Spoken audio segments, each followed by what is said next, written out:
اهلا بيكم في حلقه جديده من حلقات الحقوا الفوزانيني، وعشان ما حدش راضي يلحقني فانا جبت واحد صاحبي عشان يلحقني في الفانتزي بريمير ليج. اهلا يا حسام. اهلا بيك يا فوزي، ومبسوط ان انا معاك، ويعني ان شاء الله نوصل للعالميه ان شاء الله. انا بس حسام صديقي من زمان، وهو اللي جبته عشان ينقذني في الفانتزي، مع انه مش بيكسب في الفانتزي زيي. بس انا بدايه الخناقه معاه مع اول مره يطلع ان هو عايز يشيل ده من هنا. انا اهلاوي، انا مع انه راجل اهلاوي قديم جدا متعصب جدا ومن محبين الماجيك ابو تريكه، وقرر ان هو يشيل دي عشان هو شايف ان هي احلى، فاحنا هنسمع كلامه. هو كفايه الماجيكو منور الدنيا.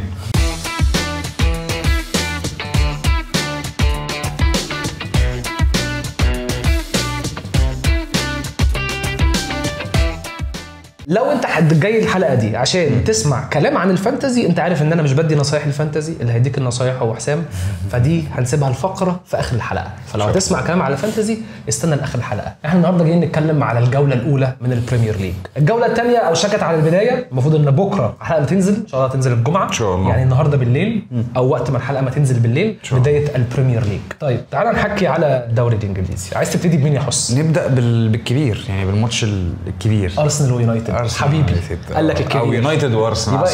انا كده حبيته. انا كده حبيتك. بص قول لي، يعني هنتكلم على الماتش الاول، بعد كده نشوف بقى قصص الفرق والكلام ده كله. يعني انت هتتكلم الماتش عجبك اول حاجه من منظور مشجع يونايتد. كمشجع يونايتداوي انا انبسطت لحد ما. لو مشجع ارسنال لا طبعا الماتش كان سيء بالنسبه لارسنال. يعني انا هقول لك انا رايي في يونايتد، يمكن ده اكتر ماتش عندي فيه رايي في يونايتد. قبل السيزون ما يبتدي كنت بتكلم ان اول امرين ما جه كنت بتكلم ان هو مصر على طريقه لعبه من دي 1. اوكي، هو عنده طريقه قافش فيها وعايز يلعب بيها، ودي حاجه انا عجباني مش مضايقاني. وقلت لما على حلقه بتاعت صفقات كونيا ومبويمو ان هو جايب لعيبه تفت ان طريقه اللعب بتاعته. امبويمو جايب لعيبه تفتن طريقه اللعب بتاعته. أوكي. انا بصراحه في البري سيزون كنت موهوم بمبويمو، كل الحلقات اللي فاتت كنت بقول ان مبويمو هيفشل. الواد خطير عمل بالنسبه لي ماتش عالمي. اولا الورك ريت مرعب. انا بالنسبه لي هو صفقه اقوى من كونيا، انا بقولها من دلوقتي، هو صفقه اقوى من كونيا. وده نجم الفريق لحد اخر الثالث حلقه اولى على التوالي، نجم الفريق لحد اخر السيزون، هيبقى من نجوم السيزون. هو اللعب كله عليه، والواد يعني هو دوميننت في الملعب. يعني انا عايز الكره تجيلي، مش عايز مرعب. اولا هو ورك ريت مرعب لحد اخر لحظه هو موجود فيها في الملعب، وهو بيجري جري مش طبيعي، بينزل يستلم الكوره، بيعمل 1 تو هات وبيطلع بيخش على الجون. لعيب عايز يروح على الجون، هو بوزيتيف مش هو اللعيب اللي يشيل اليونايتد. يعني محتاج 3-4 لعيبه معاه. ما هو انا مش المفروض ان هو يشيل اليونايتد لوحده. انت المفروض جايب معاه لعيب زي كونيا، لا عشان الناس، المفروض ان انت جايب لعيب زي سيسكو، ومفروض ان انت عندك اماد ديالو، ومفروض ان انت عندك برونو فرنانديز. ما هو كل ده انا بقول ان هو ابرز واحد في الخط القداماني. ماشي، انت منتظر ايه؟ ما هي مش اسامي بس، انت منتظر ايه من الفرقه دي؟ على فكره دول مش اسامي جامده، بس اسامي مش اسم كبير. لا يعني ولا كونيا كان ماشي فرقته، شايل فرقته. ماشي. امبويمو سيبك من ويسا، بس هو كان شايل الفرقه. يعني مساهمته السنه اللي فاتت هو كان مولع الدنيا في برينتفورد طبعا. تمام. هيجي في يونايتد 20 جون، جاب 20 جون. ما تتوقعش منه مع ضغط اللي في يونايتد، مع البيئه اللي حواليه في يونايتد، ان هو يجيب نفس الارقام دي. انا مش مستنيه يجيب 20 جون خلاص، لان هو كان معاه ضربات الجزاء في برينتفورد. ماشي، ف20 جون ده رقم كبير قوي. اوكي خلاص. بلس ان مش هو الوحيد اللي موجود قدام الجون، انا بقول ان هو كان ابرز واحد في الملعب. هو طريقه لعبه بوزيتيف جدا على الجون، هو على طول رايح على الجون، بيحاول على الجون. كونيا كان نفس الكلام، بس انا بالنسبه لي من قبل كده بالنسبه لي مبويمو لعيب اتقل من كونيا. ده رايي انا. كونيا احرف، لكن افيد مبويمو. ممكن اتفق معاك شويه. يعني كونيا عجبني، كونيا واخف كمان. انا كونيا عجبني فيه لقطتين اللي عملهم، اللي هو خد الكره من نص الطريق عنتريه وهروح على الجون وهشوط، وكل الكره ما تجيله هو عايز يشوط على الجون. وبعدين في تصريح بعد الماتش قعد يقول لك ان احنا عجبتني هي ده الفكره ان انت بتقولي مش هيشيل الفريق على مويمبو. عجبني العقليه بتاعت كونيا في التصريح. قال حاجه في سكه ان انا جاي مانشستر يونايتد، احنا في فيز ان احنا بنبني الفريق، والفريق كان كبير قوي زمان ووقع بما معناته يعني، وان احنا دلوقتي فيز ان احنا هنطلع بالفريق، وانا ابقى مبسوط قوي ان ابقى انا جزء من كاريري من الجيل اللي طلع بيونايتد تاني للبطولات. اوكي يا ريت. فهم داخلين عايزين يعمل حاجه، وده كان واضح. تمام. انت كنت ماسك الكوره على ارسنال. خد بالك انا عايز اقول لك على حاجه، ارسنال اخر سنتين هم من اقوى فرق البريمير ليج، ومن احلى فرق تلعب كوره.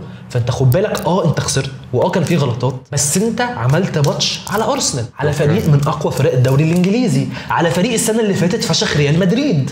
مش مقياس ده برضو يبقى ماتش، فاهمني؟ وهو ماتش مشي معاهم برضو الكور ثابته. فريق كبير، ارسنال فريق قوي، فريق ستيبل، فريق بينافس على الدوري كل سنه، بيخسر عشان هو ارسنال. بس هنروح عشان عندي تحفظ على ارسنال، هو مستفز شويه، بس اما نروح لها هنتكلم على ارسنال. بس انا بحكي على ان انا عملت ماتش كبير وهو كسبني عشان هو بقاله حبه كبير. وده لسه الناس اللي بتقول يونايتد برضو ممكن تكون هتعمل موسم حلو او موسم وحش، ما حصلتش. لا لسه ده اول ماتش، يعني انت ما بتحكمش على فرقه قبل 6-7 ماتشات من الدوري لسه. يعني الناس اللي بتقول لك السيتي وهتاكل الاخضر واليابس وهتاخد الدوري والكلام ده كله لسه ده ماتش. فاكر السنه اللي فاتت بدايه السيزون كله بيبدا لا هالاند بيبدا جامد. جاب كام هاتريك هالاند في اول 6 بدايه السيزون حاجه كده. جاب حاجه كده. هالاند اسرع واحد يوصل ل3 هاتريكس في تاريخ البريمير ليج السنه اللي فاتت. السنه اللي فاتت والله.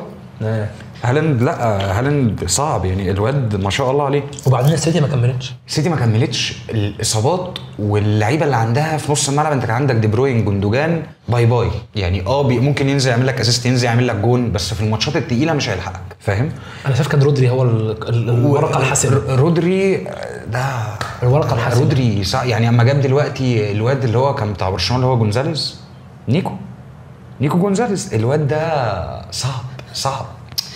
اما اتفرج عليه الواد كوير وكل حاجه، بس اما مقارنه باللي بيحصل برودري لا الموضوع صعب.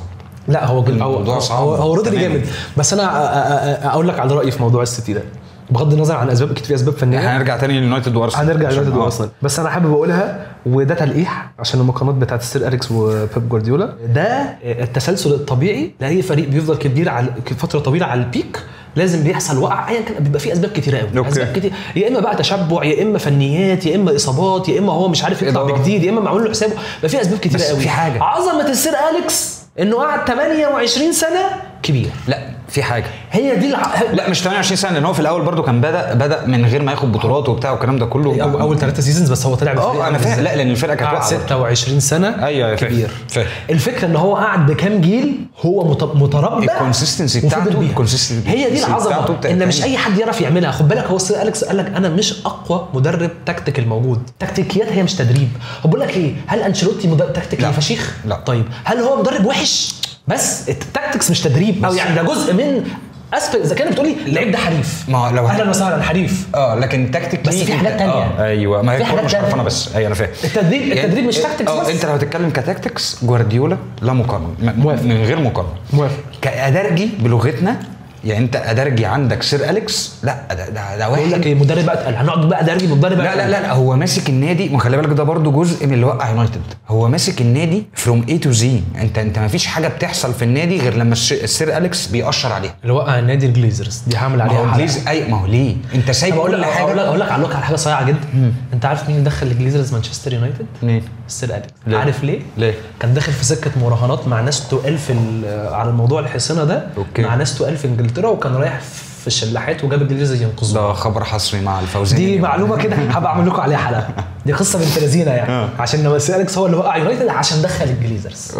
ده رايي. ماشي، بس انا بتكلم ان مشكله يونايتد وارسنال. ماشي، مشكله يونايتد بس عشان اخر حاجه على السير أليكس اللي هم ايه، قالوا له خد مفتاح العربيه وسوق، يعني روح، مالناش دعوه. كان قدها بصراحه. العربيه بقى تتخبط منك، تتعمل، تتفشفش، انت هتيجي في الاخر تديني المفتاح وانا ما اعرفش اي حاجه. تخيل انت اديت المفتاح لواحد ما بيعرفش يسوق، قلت له سوق. مفيش بلان. يعني يونايتد من بعد السير أليكس يعني بس انا مش مقتنع، يعني مش حاسس ان هم كانوا بالسذاجه دي. لا ما هو بعد ما مشي انت شفت المهازل. بس اسبابها ايه؟ ما فيش اداره يا باشا. الاداره قاعده بتاخد فلوس، سايبه النادي. طبعا في واحد زي ما قلنا رقم واحد الجليزرز. انا شايف ان كان فيها نقطه تانية، ان سير أليكس في اخر فتراته لما كان جاي يمشي، لو تفتكر يعني، هو 2011 فاينل تشامبيونز ليج بتاع مانشستر وبرشلونه، احنا كنا بنلعب 3-1 يا عم. انت بتتك كنا بنلعب بمين؟ كان عندك لعيبه. انت كان عندك فيرديناند وفيديتش ورا. لا ثانيه بس، فيرديناند وفيديتش كان خلاص شكرا. بس فيديتش كان شغال، فيديتش كان شغال، كان انتهى. لا فيديتش واخد اخر 2009 2010 احسن مدافع في وبعدين احسن لاعب في البريمير ليج. لا كان عندك روني وكان عندك ناني جيجز. جيجز كان بيخلص، وكان في كاريك وكان في سكولز وداني ويلبك بقى، ما تنساش داني ويلبك وتشاريتو. دلوقتي هنتكلم عليه في الفانتسي داني ويلبك ده بس طبعا لا مقارنه بالجيل التاريخي بتاع برشلونه. تعالى شوف ما كانش، بس تعالى شوف 2013 هو ساب الفريق عامل ازاي. هو بجد كان عامل من الفسيخ شربات. هو فان بيرسي مع موسم ال 20 الموسم اللي بعده، والموسم اللي بعده اللي هم قابلوا فيه ريال مدريد ورونالدو حط بالهيد. ده الموسم الثاني ولا الاول بتاع فان بيرسي؟ كان الاول بتاع فان بيرسي 2012 2012 لما مودريتش حط الكرة في الاولد ترافورد في العارضه. سيزون واحد مع فيرجسون. لا الدوري اللي هو ال 20 اما جه لبس رقم 20. ايوه وكان هداف الدوري وبتاع. والسنه اللي بعدها كمل، بس مش مع السير. لا مع السير هو كمل كده كان في انت ادرى يعني انت مشجع لليونايتد. ما هو مش 2013، ما هو كسب بينا الدوري 2013. اوكي ساعه الاخوات اللي هم رافائيل وفابيو برضه كانوا فاين. ده موضوع برضه غريب. رافائيل وفابيو ده بحس اللي هو موضوع فيه فلوس، في بروباجندا وتوأم، والعيال ما بتعرفش يمين من الشمال، واحد يلعب الشوط والتاني يلعب الشوط التاني. حسام ابراهيم حسن.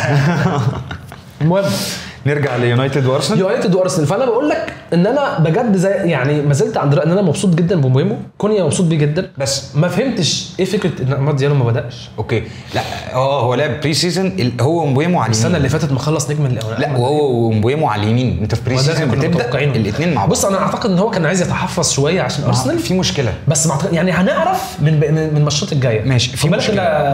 ديالو ومبويمو نفس العدله يعني. انا بلاقيهم بيقفلوا على بعض كتير قوي. لا في حاجه هقول لك ايه. ديالو هو قفش الرايت وينج باك ماشي، وهو يعني انت لما تفتكر سنه هو بيرجع يغطي ورا ويعمل دور دفاعي الفيزيك اللي لعيب جميل، بس برضو ما تدلوش دلوقتي. يعني ديالو ده لو جالك كمان سنتين ثلاثه وانت بتقوم، ديالو ده هيبقى نجم، هيبقى السوبر. انا شايف ان هو لازم يبقى جزء من الفريق، لكن ما يبقاش اساسي. يعني ديالو نجم. مين اللي هيلعب في الحته دي؟ دالوت يعني انت مقتنع ان دالوت تبدا دالوت دفاعيا ورك ريت اعلى. انت ديالو انت عايز الكره في رجله وهو اشول ومعاه مبويمو قدامه. هي دي الاثنين، يعني الاثنين عاملين الملعب كده. طب ما هو امبويمو لعبه كله اللي هو بيقطم بشماله، بس خد بالك هو امبويمو مش قافش خط وعملها. ما هو ثانيه امبويمو عملها ماتش ارسنال في كوره عملها اللي هي الطبيعي بتاعت اي واحد اشول، اللي هو بقطم على شمالي وراح طلعها لدالوت. طبعا عشان سيسكو ما كانش لسه نزل وما كانش فيه مهاجم، لما دالوت راح عرضها 5 لعيبه من ارسنال مدافعين واقفين لوحدهم. الكوره دي لو في مهاجم واحد، لعيبه ارسنال اصلا خبطت الكوره والكوره طلعت على 18.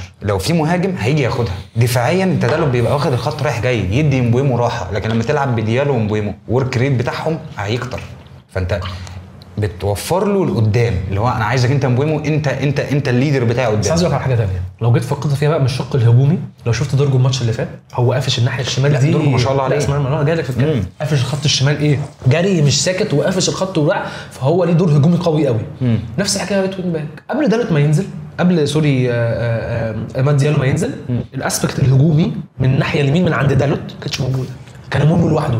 لما ديالو نزل بقى في دبل ابس اكتر، بقى هما الاثنين قافشين خط اكتر. أيوة. بقوا واخدين ارسنال اكتر. ما انت ما تقيسهاش على. وخد بالك ان عماد ديالو الورك ريت بتاعه عالي، فيزيكلي قوي، ودفاعيا مش وحش على فكره خالص. انا عارف ان هو وينجر بس هو دفاعيا مش وحش خالص. انا فاهم بس برضو انا شايف المركز ده معمول كل حاجه ليها وقت. انت لما دالوت نزل انت هو ديالو ده كام سنه؟ 21.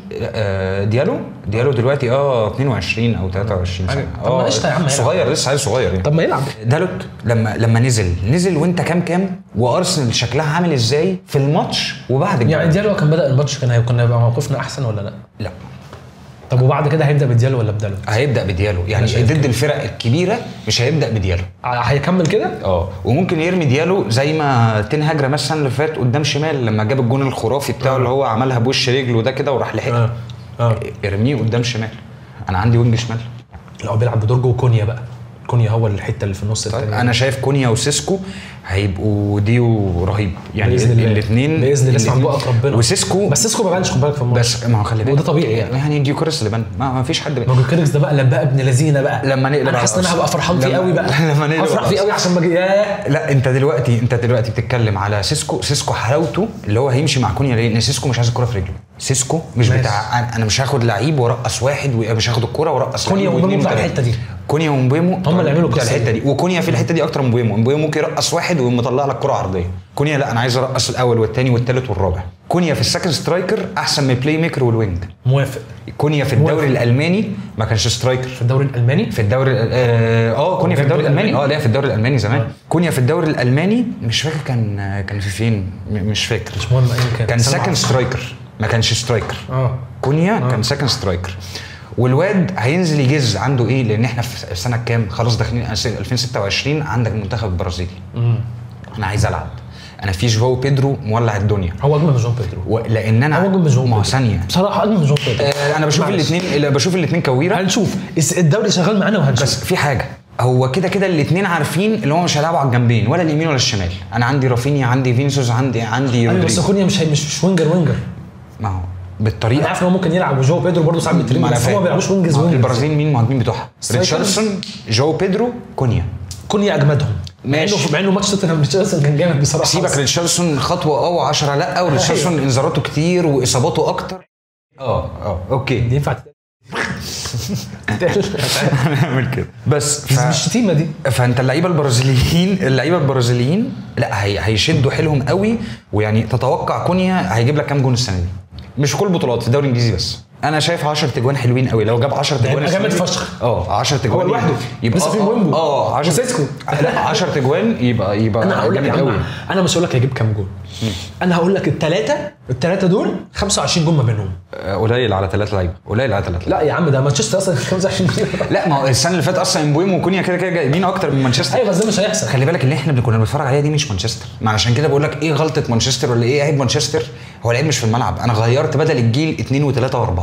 دلوقتي انت معاك مورينيو، انا ومعاك نظام مختلف. ما كان معايا مورينيو، هو في اعظم من مورينيو؟ لا بس كسب معاك 3 بطولات، وكسب معاك يوروبا ليج. ايه 3 بطولات؟ يوروبا ليج، كاراباو كاب، سوبر كاب. طيب هي دي بطولات؟ هي دي حاجات صغيره. هي دي بطولات لما تيجي تقسم بواحد بريمير ليج، واحد تشامبيونز ليج، طيب ومورينيو ويونايتد. انت فاهم الاسم. انا بشجع برشلونه. لما اجي اقول لك انا خدت اليوروبا ليج، ما انا كنت بلعب في اليوروبا ليج وفرانكفورت طلعتني من كام سنه. كنت مبسوط والله، حمدت ربنا اللي انا ما لعبتش، لان انا لو كنت كسبت اليوروبا ليج كنت هقابل حد في السوبر هاخد على وشي. بلعب بديونج قدام وديستي يمين ايام العز وديباي شمال. لا ايام العز ربنا ما يرجعها ايام يا رب. انا خد بالك كنت في الكامب نو من كام شهر. انت يا بركاتك اهو. رجع شوفوا فلوج. ايوه اهو جبت دي عوش بالكامب نو. من الكامب نو ده بعد فيها كتير فشخ. وبعدين ده اللي شاف الفلوج هيكون عارف ده ايه، عشان كده مش هقول لكم ده ايه. ارجع شوف الفلوج وهتعرف ده ايه. مش هيعرف، يرجع يتفرج عشان يعرف. فلوج برشلونه الراجل صارف ومكلف، كان جامد. نرجع بقى نخش على ارسنال. يا باشا. ارسنال انا ارتيتا بالنسبه لي.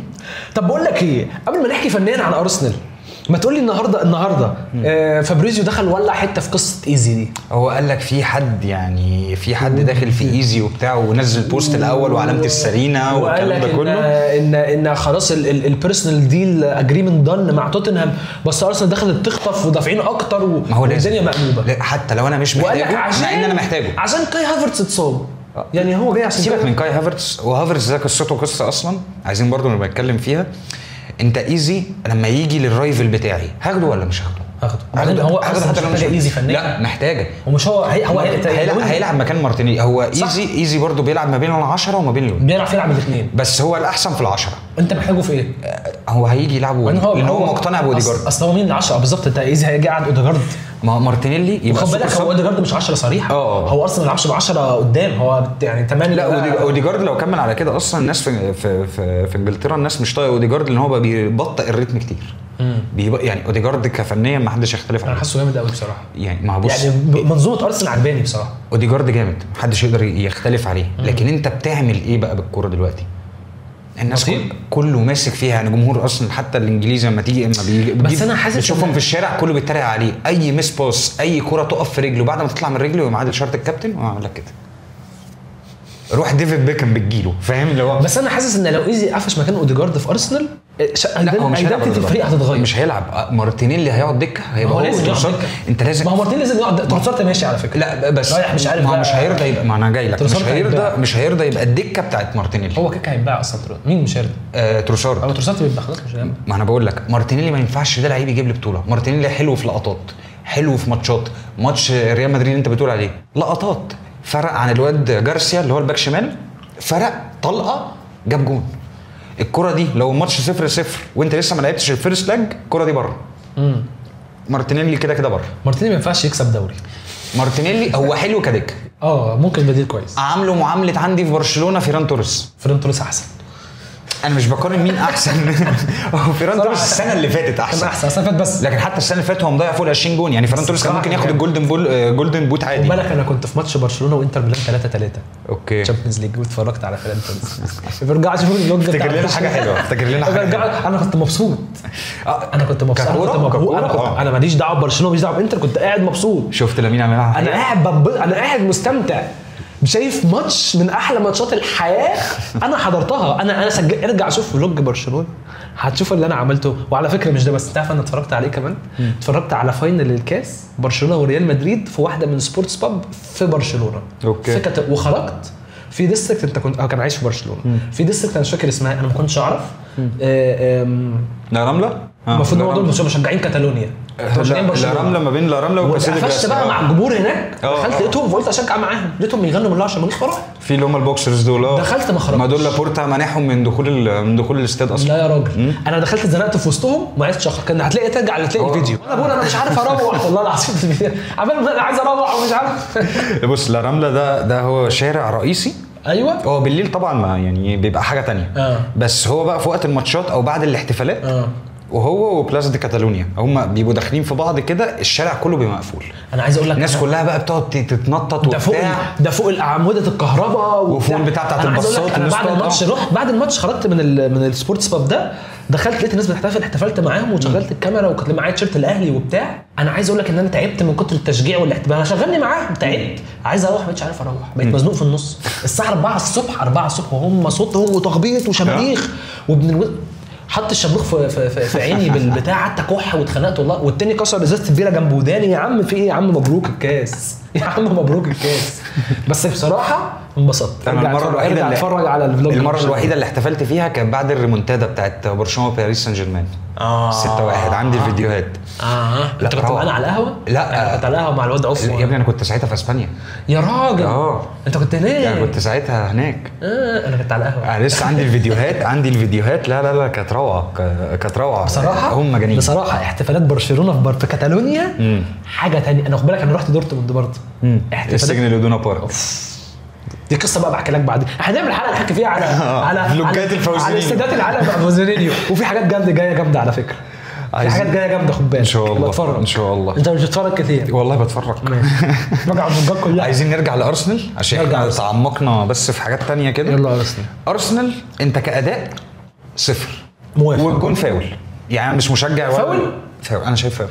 انا حاسه مش فاول. شايفه فاول. ويونايتد حاول. لا بس كابتن محمد ابو تركي 1000 الكره النسائيه تحسب فاول. لا ثانيه واحده. انا مع كابتن محمد. ثانيه واحده. في شقين. هو الجون فاول لان هو الواد مش فاكر كان مين اللي رفع دراع الجون، كان مش فاكر مين. حصلت الثانيه مع رايا ديكلان رايس، مش فاكر الصراحه عشان ما كنتش. حصلت في الشوط الثاني مع يونايتد برضو مش عارف مين عملها مع رايا راح عمل ايه؟ زق ايده وطلع الدهب بوكس. خلاص الموضوع خلص. هتيجي انت هتحط وشك مكان البوكس؟ ما فيش بصراحه.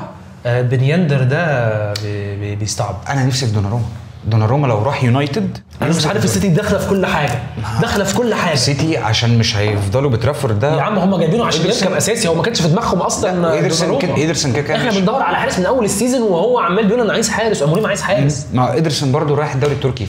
طب لو دوناروما ما جاش يونايتد مين في السوق موجود؟ انا ضد اللي انا اكمل بأونانا، اكمل بالجون الثاني ده. الاثنين ياخدوا يعني بس عارف مين دخل في ابقى مبسوط قوي لو أونانا احتمال يروح انتر ميلان تاني، بس هيروح بفلوس. مين دخل في الصوره انه يجي يونايتد لو بتتابع اخبار. وانا مبسوط لان انا شفته في الاستاد وحضرت له ماتش برضه. ديفيد دخيا هيجي يونايتد تاني. ديف سيفز في كلام ان هو ممكن يرجع، اتحط في وسط ده هو كان لسه مقابل السير اليكس في الماتش الودي وكرم.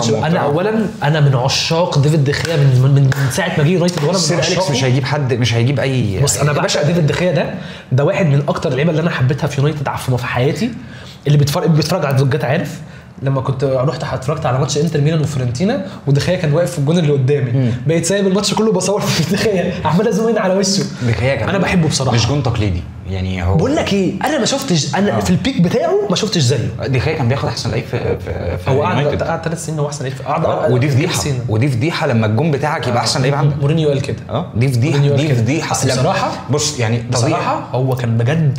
انا في البيك بتاع دخيا الوحيد اللي انا شفته زي انا عشته شفته زيه في البيك بتاعه. شوف بقى انا عارف ان انا هتشتم بافون بس، انما حتى انا بالنسبه لي سيبك بقى ان نوير قاعد في بيك اكتر. بس انت بتتكلم في لحظه ما لو ماتش واحد بيك انا اخد دخيا على نوير كل يوم. يعني انت عندك بوفون ثم دخيا. لا طبعا مش على مدار التاريخ، مش الدرجات دي يعني. اوكي. لا في البيك. لا طبعا لا في البيك انا بقول لك في اللي انا اتفرجت عليه. اوكي. طب ارسنال ادائها عجبك؟ لا. طيب احنا كنا بنقول الجون فاول، انا بقول الجون فاول ماشي. انا شايف ان هو مش مع انها حصل برضو اليونايتد وفشل اللي هم عملوه اسمه جون علويه ماشي. لا انا عايز اتكلم بس في حاجه، انت صرف كل الصرف ده، جايب نورجارد، جايب زوبيميندي، وجايب جيوكوريس، وجايب مين تاني؟ كان جايب صفقه كمان. ما جابش حد كمان. لا مش 3 صفقات، هو عامل 4 صفقات. مين الرابع؟ مش فاكر والله. ما هو ده بيلعب. سيبك من الدك. خلينا مين الاساسي اللي زاد عليه؟ زوبيميندي وجيوكوريس. ماشي. انت جايب بتاعك كل ورجع بن وايت يلعب باك رايت اساسي تاني. انا بحب بن وايت مع ان تمبر احسن بكتير. انا بحب بن وايت بصراحه. بس ثانيه، انت دلوقتي جايب الصفقات دي كلها. جيوكوريس انت بتلعبه مش بالخصائص بتاعته. جيوكوريس مهاجم صندوق او مهاجم وشه للمرمى، ما يلعبش ظهره للمرمى. جيوكوريس انت شفته في الماتش بيعمل حاجه اصلا ناحيه المرمى او جات له فرصه؟ ما كانش مرمى، ما كانش في مرمى. الناس طلعت تشتم فيه، وانت الدوري البرتغالي وجايب ضد فرق لسه بدري قوي. ال10 الاواخر جايب فيهم 30 جون ومش عارف 30. لا لسه بدري قوي. الراجل انا جايبه عشان مهمه معينه، هرمي لك الكوره تحطها جون، مش عايزك تفتح لي لعب، بس انا عايزك تنزل تبني. بس على حاجه، لا بس هو بينزل يبني وبيعمل، يعني عنده الحته دي بيعرف يعملها. حتى فاكر جوان السيتي كان بياخد الكوره وبيروح على الجون ازاي، بيحاول يعملها غير انه بيعرف يعملها. بس انا عايز اقول لك على حاجه، اول ماتش بريمير ليج وهو خد بالك صغير برضه. لا لسه بدري قدام يونايتد، لسه 27 سنه 26 سنه او 27 سنه. جيوكوريس ده عيل يا ابني. لا 22 ولا 21. لا جيوكوريس. ايوه يا عم يا ابني جيوكوريس كان في برايتون زمان يا ابني. لا انت تهت. جيوكوريس يا ابني لا ده واحد تاني خالص، ده عيل صغير يا ابني. جيوكوريس 26 27 سنه يا عم. ده 21 سنه ولا 20. يا عم تراهني ده عمره ما لعب ده هو عمره ما لعب في الدوري الانجليزي قبل كده. برايتون مين؟ ولا عمره عدى على برايتون يا عم. فين الموبايل؟ هتشوف جيوكوريس يا عم نجيب موقف يا عم الكاميرا يا عم. ادينا جبنا الموبايل اهو، نفتح ايه اهو، ادي بريمير ليج ارسنال يا عم. ليه نفتح يا عم جوجل جيوكو اهو، فيكتور جيوكوريس لعيب سويدي مواليد 98 عنده 27 سنه. ايه المفاجاه دي مفاجاه. كان في برايتون شكله صح ولا ايه؟ 98 27 سنه. ايه العبط ده؟ هيديهم 5 6 سنين. بص الصوره اللي على ويكيبيديا كان صغير. دي بقى اللي كان عنده 19 سنه ساعتها ولا الصوره اللي على ويكيبيديا وهو مش في برايتون. ما لعبش في برايتون.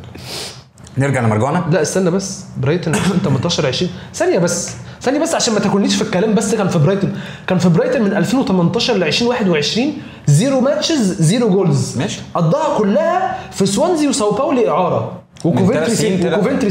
طلع 3 فرق اعاره. كان في برايتون. انا فاكر ده لعيب لسه صاعد لا اتعمل عليه ضجه زمان، اللي هو لعيب وجاي من السويد والكلام ده كله. وابراهيموفيتش كان شاطر. ده مقلب يعني. كان مقلب في برايتون. وما زال مقلب بقى. لا في الدوري البرتغالي كان مأدي، وفي الشامبيونز ليج كان مأدي. 99 جول في 102 ماتش. اوكي بس برضه مش مقياس بالنسبه لي. لا يا عم. لا يعني هاتريك في السيتي يا عم. انت قدمت هداف الدوري. لا ثانيه، هاتريك في السيتي دي برضه مختلفه. اختلف معاك فيها. كل عنب يا عم. انت شفت الماتش؟ طيب الثلاث جول اللي هو جابهم منهم 2 ضربتين جزاء. طيب بس يعني عايز جون من اللعب مفتوح. وشفت ما مش هو عامل ضربه الجزاء؟ ماشي. مش واخد الكوره. شفت الجون اللي مش ضربه الجزاء واخد الكوره جزء من الكوره. بس انت اما تيجي هو اللي عمل ضربه الجزاء. ما عنديش مشكله. في الاخر جبت هاتريك في 2 بنالتيز، ولا اقارنه بواحد جايب 3 هاتريك؟ انا مش بقارنه بحد، فاهم؟ يعني مثلا هقارن امبابي مثلا بهالاند كمهاجم، مين احسن؟ امبابي. لان انا هالاند بيتمركز صح، لكن انت الكوره انت ما بتعملش حاجه في الكوره غير لما انا لازم ارمي لك الكوره قدام الجون انت تجيبها. هتجيبها بطريقه هلاميه واكروبات والكلام ده كله، لكن امبابي بيخدمني في الملعب اكتر. مع ان الكلام ده تقيل على قلبي لان انا بشجع برشلونه يعني. بس برضه امبابي افجر بكتير من هالاند، لكن كفينشر طبعا هالاند. ده ديبيت انا مش عايز اخش. لا انا بكلمك اللي هو كنفس الفكره. ديبيت مش هخش. ماشي نفس الفكره. احنا خلصنا نرجع بس ان ارسنال بالمستوى ده لو خلص الثالث يبقى حلو بالمستوى بتاع اول ماتش. لا ما هو مش هيكمل كده. انا بكلمك اللي هو بمستوى اول ماتش. على فكره هو في الدوري السنه دي حتى لو مستواه عالي مش المستوى ده مش هيطلع تاني. لا وارتيتا انا بالنسبه لي انت مدرب فتره يعني زي تشافي مجهود يبذل فيشكر. انا موافق. انت جيت فتره وانقذتني وبنيت بيز هو بنى وعمل ودلوقتي الفريق شكله حلو وبتاع بس خلاص هو كده شكرا عايزين حد يجي ياخد البطولات بقى. بس ارتيتا انت تمام وافكارك جميله وكل حاجه لكن انا عايز مدرب غشيم مع اللعيبه شويه. اللعيبه دي ارسنال طول عمرها عارف تحس انهم متدلعين عكس تشيلسي. ارسنال تحس اللعيبه ايه محتاجه يتقرص ودانها. تشيلسي لما ببقى في الفورمه باخد الدوري ده رايح جاي رايح جاي رايح جاي. تحس ان هم شاربين من شخصيه مورينيو غير شخصيه فينجر. انا عايز العب كره حلوه مش عايز بطوله. انا عايز العب كره حلوه زي الهولنديين كده. يا هولندا مثلا على تاريخها كله 1 يورو. العب كره حلوه اهم حاجه مش مهم البطوله. تشيلسي لا انا ممكن العب كره رديئه والعب كره دفاعيه بس اخد ايه البريمير ليج في الاخر او الشامبيونز ليج في الاخر. مع ان تشيلسي بص تاريخها بالنسبه لارسنال قبل ما رومان ابراموفيتش يمسكهم كان قد كده. اخدوا دوري وتشامبيونز ليج وكونسيستنسي وقعدوا 3 سنين ما بيخسروش على ماتش على ارضهم. لكن انت ارسنال افجر حاجه عملوها ايه؟ الانفنسبل. طبعا دي حاجه تاريخيه وما تقدرش جمهور الارسنال خبط بقى ما لا طبعا دي حاجه تاريخيه وما تقدرش يعني ما فيش حد عارف يعملها. حصل. كان زمان يونايتد عملتها تشيلسي عملها السيتي في جلاله قدرها ليفربول. الانفنسبل يونايتد بتعرف تعمل اي حاجه. يونايتد بتعرف تعمل الثلاثيه والسيتي جابتها عملتها بس احنا عملناها الاول. ما فيش مشكله بس هل في حد قادر يعمل بتاعت ارسنال؟ لا. انت عندك كام سنه بنكسب الدوري على القمه؟ نرجع نشوف القصه دي بعدين في ماشي. نخش خلصنا ارسنال ويونايتد نخش على السيتي. تعال نخش على انا عاجبني الكلام على السيتي بقى. تعال نخش على السيتي بعديها عشان ليفربول. رايي بقى حاجه مستحيل تحصل يعني. عمر مرموش كده يلحق نفسه ويخلع ايه هيدس في النص مش هيتاكل مش هيبان مش هيطلع مش رايي. انت عارف ده لو عمر مرموش ارسنال دوكو اقسم بالله ده لو في ارسنال دلوقتي مكان مارتينيلي هياكل الدنيا. ما هو انا بقول لك على حاجه هياكل الدنيا. دوكو هيلعب اول ماتشين 3. عارف بقى بالذات على ايه بقى لو احنا بنتكلم على ارسنال وكلناها في النص وما جبناش سيرتها قوي وطبعا دخلنا في السيتي بقى ليه علاقه ببعض. رودريجو ده هيروح فين؟ هو ازاي ده قاعد اصلا مش في حته؟ لا رودريجو قاعد فين؟ رودريجو قاعد في مدريد يا ابني. ده ما اتمرنش اصلا في السوبر وما نزلش امبارح ماتش امبارح فضل قاعد على الدكه انيوسب. انا مش فاكر شفت بص قال لك ان هو ما اتمرنش اصلا ما نزلش. لا يا باشا فضل قاعد امبارح على الدكه ما نزلش. مع ان امبارح قبل ماتش السوبر مش عايزين نحلل برضو دوريات تانية بس انا بقول لك لا انا بتكلم عن امبارح. ضد برشلونه. ما ايوه انا اتفرجت على الماتش ما لعبش في كاس العالم غير ماتش او ما لعبش كاس العالم. هو ليه بيعمل معاك كده؟ هو ايه فكرته؟ هو جامد قوي. الفكره اللي هو عايز يلعب. انا جبت ماستانتونو وعايز جبت اردا جولر وعندي دياز. انا اللعيبه دي كلها ودول المستقبل. رودريجو انا خدت خيره الفم مع حاجه والكلام ده كله ودلوقتي حلو. هقول لك برضو على فكره ريال مدريد دلوقتي مش عارفه تسجل لعيب. ليه سجلوا ماستانتونو ابو 60 مليون في الفريق الرديف؟ ليه في الرديف؟ في الرديف. وسجلوا الواد جارسيا بتاعهم المهاجم اللي هو تألق معاهم في كاس العالم. سجلوه فيرست تيم. ما عندهمش مكان تاني غير لازم يطلعوا لعيب. لازم ابيع اي لعيب. فهو ماستانتونو ده على ماستانتونو جابوه على اللعيب والله ولا يعمل والله ولا يعمل. ماستانتونو حلو بس لسه ولا هيعمل نص رودريجو. هتشوف بص ماستانتونو انا ضد الفكره دي. بقول لك ايه الواد جامد واتفرجت عليه وبيقولوا عليه نيو ميسي وكان انا ضد كلمه نيو ميسي. مفيش ميسي. سيبك من الكلام. مفيش. هو المعزه واحد بس. سيبك بس من قصه المعزه واحد بس. المهم ماشي نخش على السيتي. اوستانتونو ده ولا هيجي نص رودريجو. احنا بس رحنا على حته مرموش. انا بقول دوكو هياخد اول 3-4 ماتشات مش هيأدي فيهم لان دوكو مش لعيب ارقام. دوكو لعيب للفرقه لعيب منظومه. انا مش بتاع ارقام. مش هنزل احط لك في الموسم 15-20 جون واعمل لك 15-20 اسيست. لا انا هعدي لك 1 و2 و3 بس مش هجيب لك جون. انا هعمل اسيست او بري اسيست. هفتح لك ثغرات في الملعب تعرف تخش منها. عكس مرموش بيلعب ايجابي على الجون. انا عايز وشي على الجون. عايز اروح عايز العب في ظهر هالاند يطلع بالهيد يفضي لي واحده واخش انا كمرموش. وده لعب جوارديولا هيحتاجه قدام اللي هو انا بقيت الفرقه بتلعب حلو لكن انا مرموش انا عايز واحد في ظهر هالاند وكورته اعلى من هالاند. يعني انت شايف ان مرموش هيركب وينج شمال مكان دوكو. بس دوكو هيلعب اول 3-4 ماتشات وهيلعب وحش قوي بس. ماشي. تعال نكمل الماتش السيتي ماتش السيتي 4 السيتي قبل وولفز. تمام. لا ماتش كده وولفز احنا متفقين ان وولفز هتقع. انا شايف ان وولفز ممكن تقع. السيتي عندها توتنهام في برايتن في يونايتد. ماتشات مش سهله تماما. وتوتنهام عقده سيتي، عقده جوارديولا. يعني توتنهام ممكن تبقى نايمه. هي عندها توتنهام في مين؟ توتنهام في برايتون في يونايتد. وبرايتون انت لو اتفرجت على الماتش بتاعها انا طبعا يعني قعدت بلطم لان انا الحكم مدي 6 دقائق. الجون دي جه في الدقيقه 97. يعني المفروض الماتش يخلص 96. دي كورنر خبطت، كنت هطلع بفربروجن كلين شيت.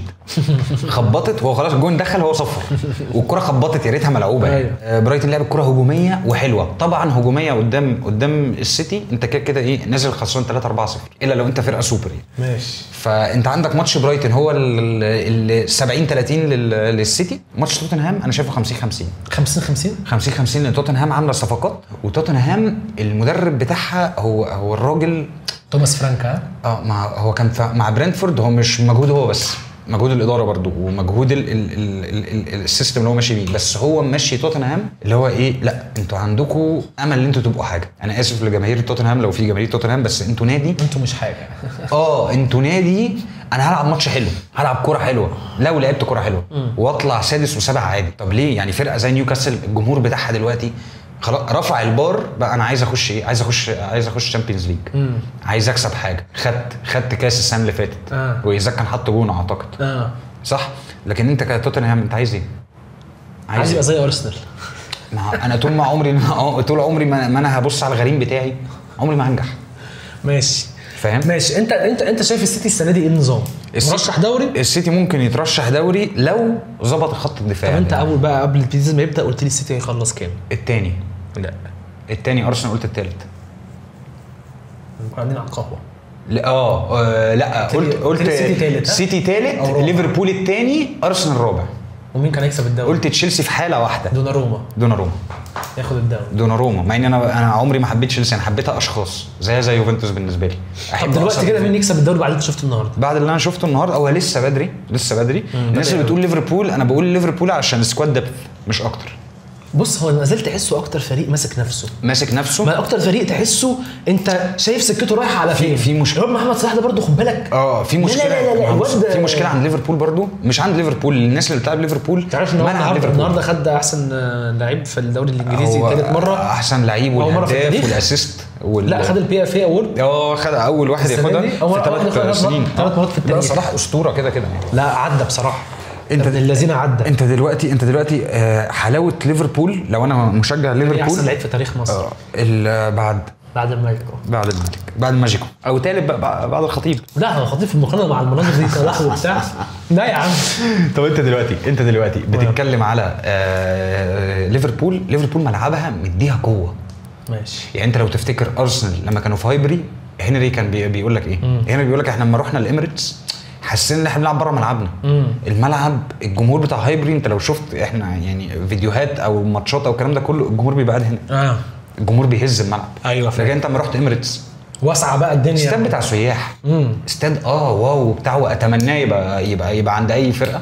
تمام. واي واحد يبقى يتمنى استاد زي اميريتس يبقى عنده، بس بعيد.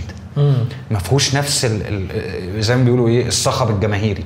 فاهم اللي هو انت بتلعب وكل كره الجمهور الانجليزي انت رحت وشفت مع اي كوره ويسقف على اي استلامه ويعمل بيتفاعل مع الماتش وما بيقعدش نايم.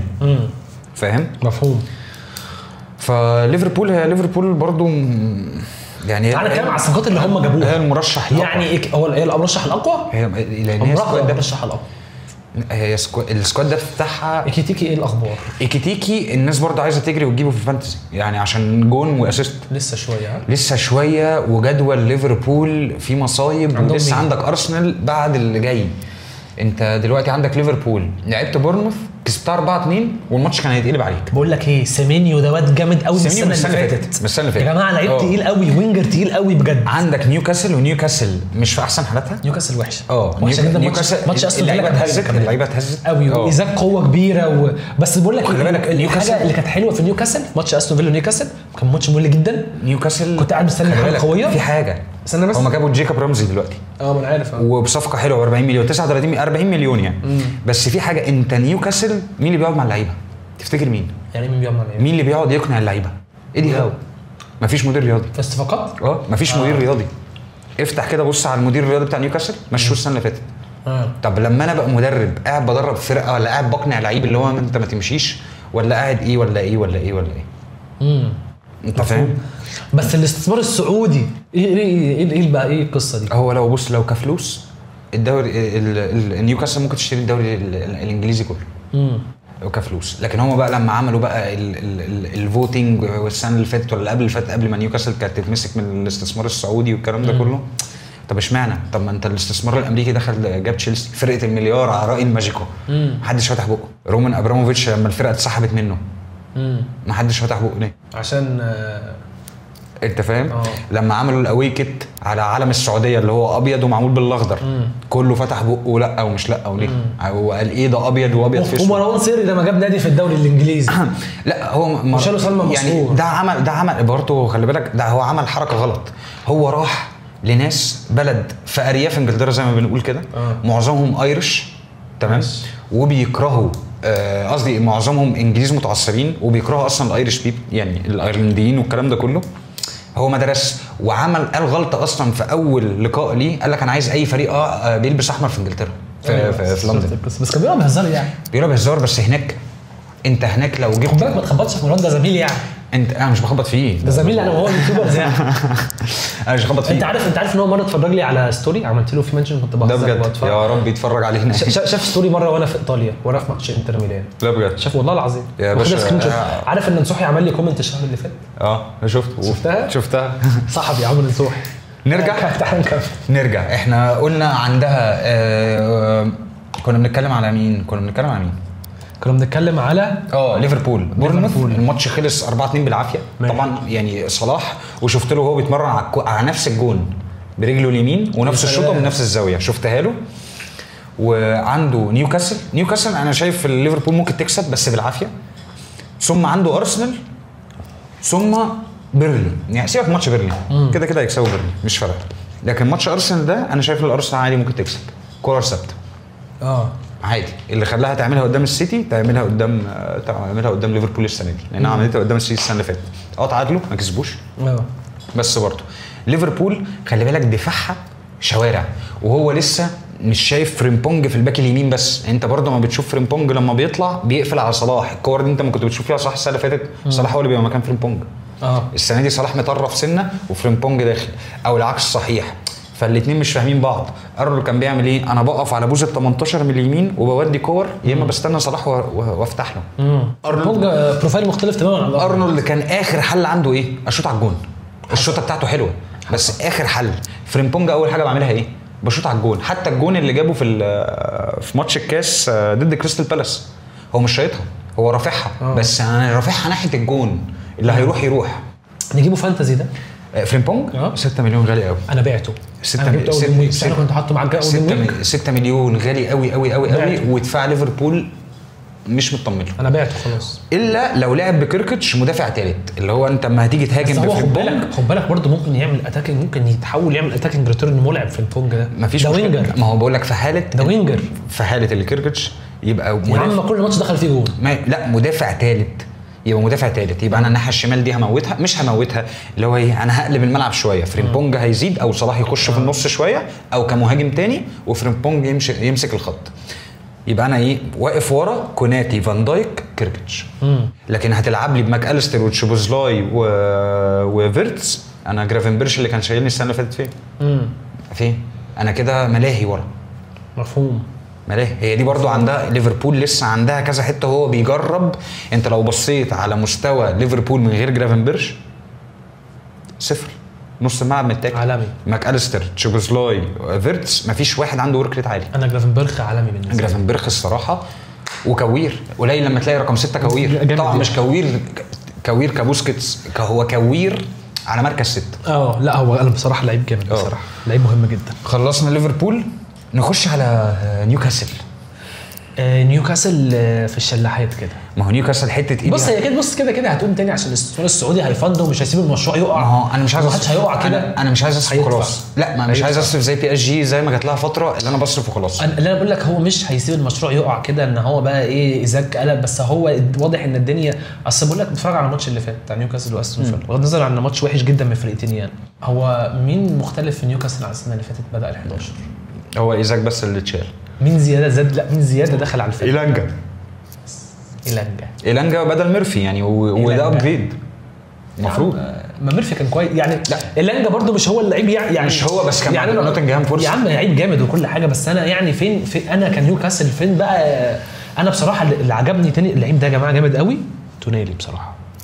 تونالي مشكلته مراهنات، لعيب حلو. ما هو مشكلته حوار المراهنات، هو ده مريض. هو ده مرض، هو قال انا عندي مرض يا راجل. يا عم اي كلام عشان يعفوا عنه. انا لا هو فعلا عندك نيمار كده. نيمار كده عيد ميلاد اخته. نيمار عيد ميلاد اخته. لا مش موضوع عيد ميلاد اخته، عيد ميلاد ابنه السنه اللي قبل اللي فاتت، وهو قاعد وهما بيطفوا له التورته وبتاع، الايباد جنبه وقاعد بيلعب قمار وبيحط مراهنات. لا يا راجل. ما هو كانت باينه في الصوره اللي هو كان منزلها. ماشي يا عم معاه فلوس معاه فلوس، بس انا بقول لك ايه، المراهنات بتبقى مرض يعني. برضو يعني انا كسبت مثلا منها، خسرت مره كسبت مره طبعا احنا ضد المراهنات يعني، بس مثلا. لكن ده مهما كسبت ومهما خسرت انا بحط فلوس. لوكاس باكيتا نفس الموضوع. يا سلام. بتاع ويست هام، ودلوقتي هو قال انا تمام ان انا امشي، لان هو كل القواضي اللي عنده كسبها، لان اخوه وقرايبه كانوا بيحطوا على الانذارات اللي هو بيعملها وبتاع الكلام ده كله. شاو كانت عامل له نفس القصه، اخوه كان بيراهن على الانذارات اللي هو بياخدها. انت فاهم؟ فهي بيبقى في ناس فاهمني انت مش عارف انت بتعمل ايه. الموضوع بيبقى ادمان. تونالي جامد جدا مسرحيه. مسرحيه 100 تونالي جامد جدا، بس لو ده يبقى في الملعب. يعني لعيب يقعد سنه وشويه ما بيلعبش كوره، يرجع السنه اللي فاتت بيطلع نار بقه. ماتش النهارده برضه الماتش اللي فات ده، وتونالي انت ما تعرفلوش بيلعب 6 ولا 8 ولا 10، انت بتلاقيه في الملعب كله واخد الملعب، هو وجوالينجتون واخدين الملعب رايح جاي، ووراهم برونو جوميرش، لعيبه ما شاء الله يعني. خلصنا نيوكاسل. نخش استون فيلا ما فيش خالص. استون فيلا، ماتش استون فيلا ونيوكاسل كان ماتش انا بقول لك الماتش جود ايفنينج، انا ما شفتش حاجه. استون فيلا جود ايفنينج. ما هو فاكر عاملين سيزون قوي قوي. ما انا عارف.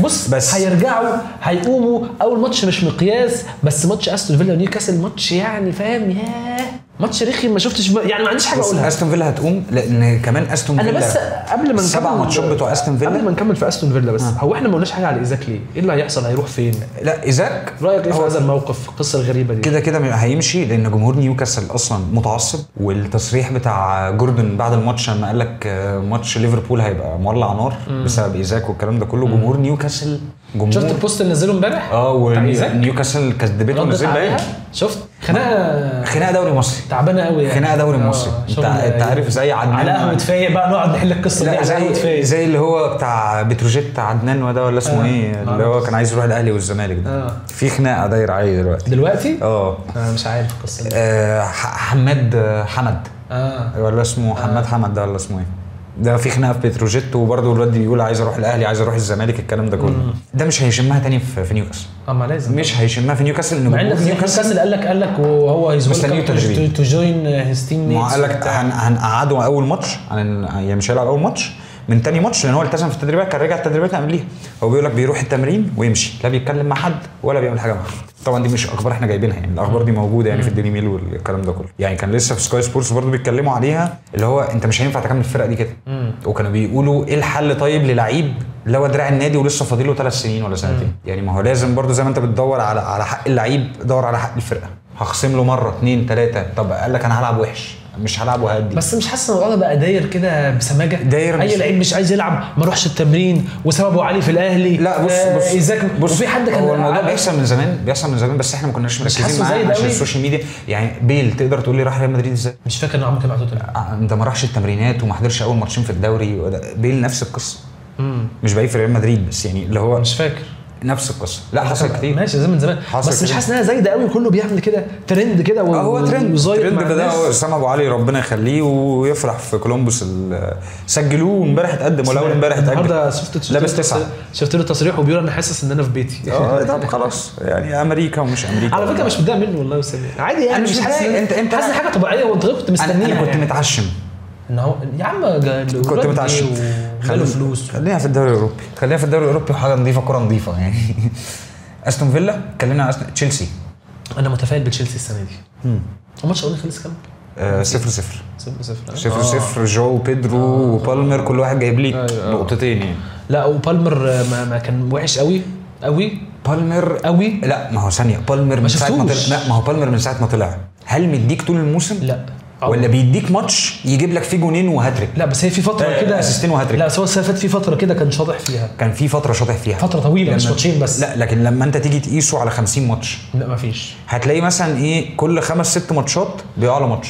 لا اكتر كمان ماتش. هو بحس ان هو فيزز كده، طالع طالع طالع طالع او وقع. بس هو بيباك بسرعه، فاك بسرعه جدا جدا. هو كواليتي عاليه، كلنا عارفين انه كواليتي عاليه، كواليتي عاليه واللي بتتكرر تاني دلوقتي برضو في السيتي مكاتي جامد قوي. مكاتي ماشي خلاص، لعيب سمعت ان هو ماشي، هيمشي ب 30 مليون. هيمشي ب 30 مليون والله ما فاكر، بس هي فرقه من الفرق دي حاجه كده، هيمشي 30 40 مليون. نوتنجهام جامده قوي برضه. انا ما اعرفش الفرقه دي بتطلع العيال الصغيره ازاي، جامده قوي. ما انا فاهم، ما هو مشي منهم بلانجا بس.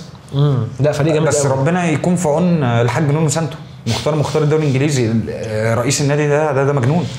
انت نازل تكلمه السنه اللي فاتت والراجل عامل لك موسم تاريخي انت ما كنتش تحلم بيه.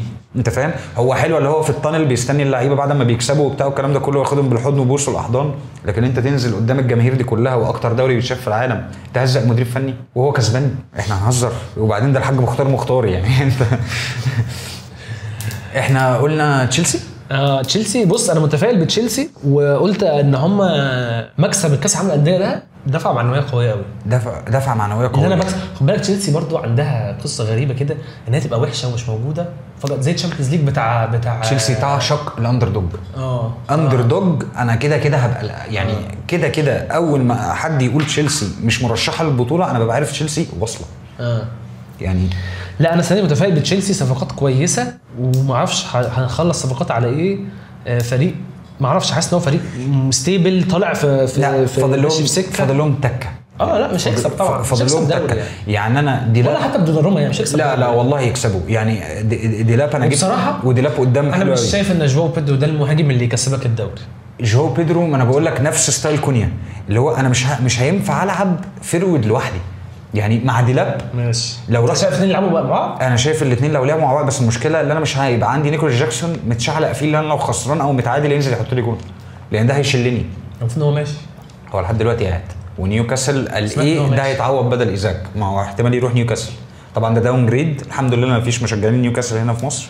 ما اعتقدش يعني ان في حد هيروح يعني ايزاك ده، يعني اصل السعوديه دي يعني نيوكاسل هيروح يجيب اي حد جامد يعني. هم دلوقتي لا، ما هم بيفكروا في هويلاند يعني، هو بعد سيسكو ثانيه فكروا في هويلاند وجاكسون، فكروا في هويلاند وفكروا في فيلاهوفيتش وفكروا في نيكولاس جاكسون. طب اقول لك على حاجه، الواد فيلاهوفيتش ده جامد قوي. فيلاهوفيتش انا بحبه، ومش عارف جمهور يوفنتوس، انا مش مدافع مش بتابع يوفنتوس كتير زي البريمير ليج احنا عارفين. طب ولا انا مش بس يعني انا يعني ممكن يكون عشان ما بيتذاعش كتير برضو، يعني الالماني ممكن اشوف الدوري الالماني اكتر من الدوري الايطالي. يا اما بقى ماتشات الايه التوب اللي هو يوفنتوس ضد انتر ميلان وميلان كده. فيلاهوفيتش انا يعني الواد انا شايف ده في كلام اصلا هو ممكن يجي برشلونه، يفسخوا عقده مع يوفنتوس ويجي برشلونه فور فري. بس طبعا لما نشوف عمتي بس هيسجل لنا اللعيبه ولا لا. الواد جامد، هو الواد جامد، بس يوفنتوس ما انت ما تيجي تعقلها كده، يوفنتوس مين اللي فيها حلو؟ مين هو الواد بس التركي اللي على الشمال يلدز ده. بس مين؟ دوجلاس لويز ما هو راح اتركن دكه ما لعبش. مكاني بتاع امريكا ما هو ده ما يجيبليش دوري. انت فاهم؟ في خط دفاع السنه اللي فاتت كله تياجو موتا فوروا، انت فاهم؟ والمدافع البرازيلي بتاعهم اللي كان مأدي معاهم جاله صليبي السنه اللي فاتت، فانت عندك خط الدفاع ده كله اتاكل. انا عايز افتكر اسمه ايه ده، انا ازاي نسيت اسمه. كونسيساو ماشي. كونسيساو جامد قوي بصراحه. كونسيساو بتاع البرتغال. كونسيساو جامد قوي يعني. بس برضه مش انت النجم. ليه يا عم؟ مش انت النجم. يوفنتوس يعني انت بعد ديل بييرو ونيدفيد والناس بعد رونالدو يا عم كنت يا عم ماشي دي قصه ما ينفعش تحسبها. بص مش مراته حط رجله في النادي ده. السلام عليكم خلاص يعني. تعالى نخش في اللي بعده. ماشي، احنا اتكلمنا عن ارسنال والسيتي وتوتنهام ويونايتد وليفربول واستون فيلا وتشيلسي ونيوكاسل. هنخش بقى في صغار القوم شويه. نوتنغهام فورست برضه احنا اتكلمنا عليها خفيف. انا شايف ان نوتنغهام فريق من السنه اللي فاتت فريق جامد قوي. بس ستيبل جدا مش هيعمل حاجه السنه دي زي السنه اللي فاتت. بس يعني فريق لسه يتعمل له حساب. ماشي اوكي مفيش مشكله. هيعمل زي السنه اللي فاتت لا ما اعرفش، بس هو مكمل في فريق تقيل. عاشر مثلا تاسع. حلوه مش عارف بس فريق تقيل. مش عارف بس فريق تقيل. نونو سانتو على ارضه رزل، وهي فرقه نونو سانتو كله رزل. فرقه عظمها ناشف مش فرقه. لا نوتنغهام فريق جامد بصراحه. طب انت تتوقع مثلا مين الثلاثه اللي هيقعوا؟ انا كنت قايل لك مين، ويست هام وبرينفورد وبيرنلي. اوكي لسه عند رايي ويست هام برينفورد بيرنلي بالترتيب كده. ماشي. يعني حاسس ان بيرنلي اخرهم. ده من ال 17 لل 20 ولا من 20 لل 17؟ لا يعني اخر حد تحت خلاص هيبقى بيرنلي الاخير. اوكي بيرنلي كده الاخير. وبعديها برينفورد وويست هام، ولو مش ويست هام لحقت نفسها حاسس وولفز ممكن تخش في القصه. انا بقول بيرنلي الاخير، وولفز قبليها، قبليها يا ويست هام يا ايفرتون حد من الاثنين. ايفرتون مش كابتن جاك جريليش مش راح النادي. هتشوف مش هتشم نفسها ايفرتون. هتشوف. ما اعرفش انا خلي بالك ايفرتون دي كان عندها فرصه من ايام انشيلوتي لما كان ماسكهم اللي هم صرفوا كتير وكانوا عاملين فريق حلو مع انشيلوتي وعندهم بيتو والواد ناداي الواد ناداي ده كويس عندهم عيال كويسه بس الفرقه نفسها انا عايز ايه. بس انا اهم حاجه عندي في الموسم بلعب ماتش ليفربول ماتشين ليفربول رايح جاي بس طموحي ايه افضل في قاعد. لما شون دايش مسكهم كانوا هيقعوا لحقوا فاهم لما اتخصم منهم ال9 نقط ولا ال7 نقط لحقهم برضو. الفرقه دي ما هو برضو بيبقى فيه بوادر ما فيش فرقه كبيره بتقع. ايفرتون فرقه كبيره للناس اللي هي برضو ما حدش ايفرتون وهي طبعا وهي جامده يعني. ما بقول لك ما نفسيش ايفرتون يهبط ده انا بالنسبه لي عمري ما هو فريق موجود يعني ديربي الميرسيسايد ده اصلا يعني احنا متربيين عليه اللي هو الديربي ده غشيم طول عمره فريق موجود يعني في البريمير ليج مش يمشيش يعني. ما هي ليها بوادر انت بقالك كام سنه بتصارع على الهبوط بيكون بقاله كتير بيخبط فعلا بقاله كتير سيبك من ماتشات برضه عشان الناس ما تتفرجش على ايفرتون ماتشات ضد ليفربول ده طبيعي اي ديربي في العالم بيولعوا في بعض يعني انا بلعب بالناشئين حتى بس هم حتى اخر فتره ما بيكسبوش بس برضه ويعني بياخدوا على وشهم لا بعاد هم بعاد بس برضه بتحس ان الماتش ريزلي بتحس ماشي غشيم وبتاع بس انا بتكلم ليها بوادر فانا بقول لو ويست هام ما وعدش ايفرتون اللي هتروح. انا شايف ايفرتون في الاخر بس هتنزل درجه ثانيه ما اتمناش بصراحه. اوكي انا ليدز بالنسبه لي هتبقى مفاجاه. ليدز هتقعد على ساندرلاند مش هتبقى في نص الدوري. انا بالنسبه لي فاجئت ساندرلاند. ما هو ساندرلاند صرفت فوق 200 مليون ماشي فريق جامد قوي. ليدز ما صرفتش نص الصرف. ماتشهم كان حلو قوي. بامفورد يهون عليك بامفورد فاكره؟ مش عليا بامفورد طبعا طبعا ولا جيمس ابنك دانيال جيمس ده كان لاعب الويلزي. بس انا عايز اقول على حاجه انا مش بقول ان ليدز هتهبط لا ليدز بالنسبه لي فريق كويس جدا بس انا بقول لك المفاجاه الاكبر حاسس ساندرلاند. الواد انا من السنه اللي فاتت هو عاجبني وشايف ان هو نافع قوي مع ساندرلاند. ادينجرا فاكره بتاع برايتون السنه اللي فاتت مع الطريقه اللي بيلعبوا بيها هجمات المرتده. ماتش ساندرلاند اللي فات يا ابني بتفرج عليه هم ضاغطينه. كان بيلعبوا مين؟ ساندرلاند بتلعب مين؟ ساندرلاند ويست هام وكسبوا 3-0 ويست هام ايوه وعندهم بيرنلي في برينتفورد في بالاس ماتشاتهم كويسه. خد بالك ويست هام هم ماتش ويست هام بغض النظر ويست هام كانت وحشه جدا.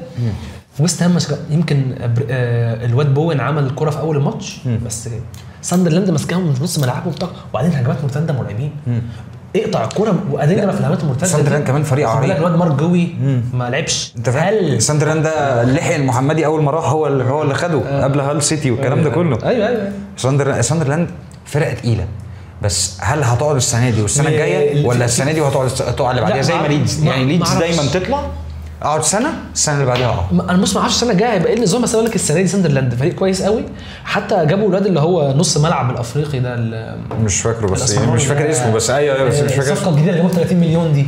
الواد ده جامد قوي بصراحه. فريق عامه مش فريق هيطلع مش لازم يطلع توب 10 مش لازم يفشخ الدنيا. فرق كتير قوي قويه بس فريق هيبقى موجود. فاهم. يبقى احنا كده بنقول ليدز وساندرلاند ما دي نرتب الدوري من دلوقتي انا حاسس ان انا هرتب توقعات ونشوفها في اخر ما خليها تمنيات نشوفها 20 على الدوري ليفربول. انت 8 انت يونايتد انت عايز يونايتد تاخد الدوري. لا توقعات نيجي نشوف. ماشي توب 5 بص توقعات بس هحط فيها انحياز في النص. ماشي بس خليك واقعي عشان الناس تشوفها في اخر السيزون. ارسنال تكسب دوري. اوكي حاسس ان انا يعني هنحاز قوي كده بقول اي كلام بصراحه.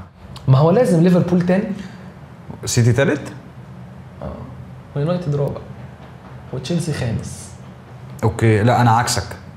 بص انا توقعاتي مش توقعات ليفربول وسيتي مش هقولهم اول. اوكي فمش لاقي حد اقوله غير ارسنال. ليه مش هتقولهم؟ مش هقولهم اول انا. ليه مش هتوقعهم اول انا ولا سيتي ولا ليفربول ولا هتوقع ولا الاوقع ما لا يا عم يعني انا اتمنى يونايتد تبقى الاول بس ارسنال اصل بص لو شلت ليفربول وسيتي من الحسبه مش لاقي حد اقول له غير ارسنال ولا حتى تشيلسي. خلي بالك انت ارسنال عدوك برضو. انا بتقبلهم على سيتي وليفربول يعني انا بتقبلهم سنه مش عارف بس وبعدين لو خدوا دوري بصراحه يعني اللي هو ايه انا مش فاهم انا ما عشتلهمش دوري. انا في يعني ما اعرفش جيلي يعني ما عش الارسنال دوري.